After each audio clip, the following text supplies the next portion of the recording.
নমস্কার বন্ধুরা, অনিফার্স world YouTube চ্যানেলে আপনাদেরকে স্বাগত। পশ্চিমবঙ্গ বিধানসভা নির্বাচন 2026-এ ভোটকর্মী নিয়োগ নিয়ে অত্যন্ত জরুরি একটা আপডেট পাওয়া যাচ্ছে, সেটাই আমি আপনাদের সাথে শেয়ার করছি।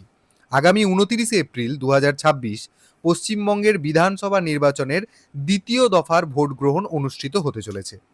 ভোটের কাজ যাতে নির্বিঘ্নে পরিচালনা করা যায়, সেই জন্য নির্বাচন কমিশন থেকে অত্যন্ত গুরুত্বপূর্ণ একটি নির্দেশিকা জারি করা হয়েছে।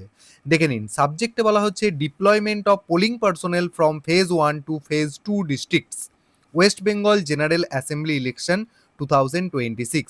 অর্থাৎ যে সমস্ত ভোটকর্মী ফেজ 1-এ মানে 23শে এপ্রিল ভোটকর্মী হিসেবে নিযুক্ত ছিলেন, তাদেরকে আবার যেসব জেলাতে দ্বিতীয় দফায় ভোট গ্রহণ হবে, সেই সমস্ত জেলাতে অর্থাৎ দ্বিতীয় ফেজের জন্য তাদেরকে আবার রিডিপ্লয়মেন্ট করা হতে পারে, সেই ধরনেরই একটি বিজ্ঞপ্তি জারি করা হয়েছে। তো বিস্তারিত কি বলা হয়েছে এখানে দেখে নিন। এখানে সিম্পলি যে কথাটার উপর জোর দেওয়া হয়েছে সেটা হচ্ছে ভোটকর্মীদের আবার রিডিপ্লয়মেন্ট করা হবে, অর্থাৎ পুনর্নিয়োগ করা হবে। দ্বিতীয় দফায় ভোটকর্মীদের ঘাটতি মেটাতে এই ধরনের সিদ্ধান্ত নেওয়া হয়েছে যে সমস্ত কেন্দ্রীয় সরকারি বা রাষ্ট্রায়ত্ত সংস্থার কর্মীরা প্রথম দফায় অর্থাৎ ফেজ 1-এ ভোটকর্মী হিসেবে দায়িত্ব পালন করেছেন, তাদের মধ্যে কয়েকজনকে আবারও দ্বিতীয় দফার যে সমস্ত জেলাগুলোতে ভোট হতে চলেছে মানে আগামী 29শে এপ্রিল, সেখানে আবার পুনর্নিয়োগ করা হবে। তো এই নিয়োগ প্রক্রিয়া কিভাবে সম্পন্ন করা হবে? এই নিয়োগ প্রক্রিয়াটি সম্পূর্ণভাবে ডেটাবেস আদান প্রদান থেকে শুরু করে অ্যাপয়েন্টমেন্ট লেটার ইস্যু করা এবং অত্যন্ত স্বচ্ছতার সাথে ইএমএমএস সফটওয়্যারের মাধ্যমে সম্পন্ন করা হবে।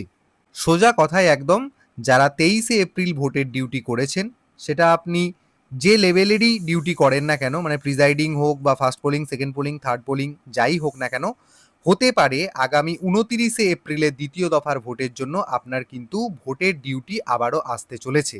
এবং যে জেলা থেকে কর্মীরা যাবেন এবং যে জেলায় গিয়ে কাজ করবেন, দুই জেলার ডিএমদের মধ্যে পারস্পরিক আলোচনার মাধ্যমেই এই বদলি প্রক্রিয়া মানে এই ফেজ 2-তে আবার তাদেরকে রিডিপ্লয় করার প্রক্রিয়াটা সম্পন্ন করা হবে।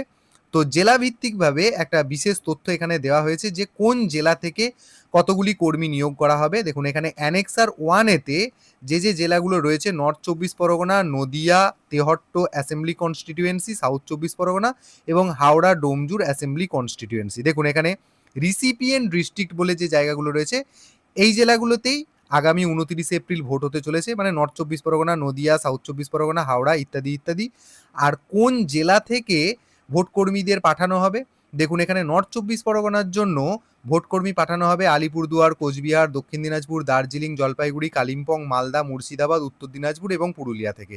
টোটাল এখানে কতজন ভোটকর্মী নেওয়া হবে সেটা দেওয়া আছে। দেখুন এখানে এই জেলাগুলোর ক্ষেত্রে কেবলমাত্র পিআর এবং P1 মানে প্রিজাইডিং অফিসার এবং ফার্স্ট পোলিং যিনি রয়েছেন, সেই ধরনের রিডিপ্লয়মেন্ট হবে। আর এখানে নদিয়া, তেহট্ট অ্যাসেম্বলি কনস্টিটিউয়েন্সি এবং সাউথ 24 পরগনার জন্য দেখুন মুর্শিদাবাদ, বাঁকুড়া, বীরভূম, ঝাড়গ্রাম, মেদিনীপুর ইস্ট, পশ্চিম বর্ধমান, পশ্চিম মেদিনীপুর এই সমস্ত জেলাগুলো থেকে কর্মীদেরকে পাঠানো হবে। আর হাওড়া ডোমজুর অ্যাসেম্বলি কনস্টিটিউয়েন্সির জন্য মেদিনীপুর ইস্ট থেকে কর্মীদেরকে পাঠানো হবে। এরপর অ্যানেক্সার বি একটা রয়েছে, এখানে দেখুন P2 এবং P3 মানে সেকেন্ড পোলিং এবং থার্ড পোলিং অ্যাসাইন করা হবে। এখানে রিসিপিয়েন্ট ডিস্ট্রিক্ট ওই একই রকম, north 24 Pargana, south 24 Pargana, Kolkata south, Howrah, পূর্ব বর্ধমান, হুগলি, নদিয়া, এগুলো রিসিপিয়েন্ট ডিস্ট্রিক্ট। অর্থাৎ এই জেলাতে কর্মী পাঠানো হবে এবং কোন কোন জেলা থেকে তারও একটা লিস্ট দিয়ে দেওয়া হয়েছে, এটা আপনারা স্ক্রিনশট করে দেখে নিতে পারেন।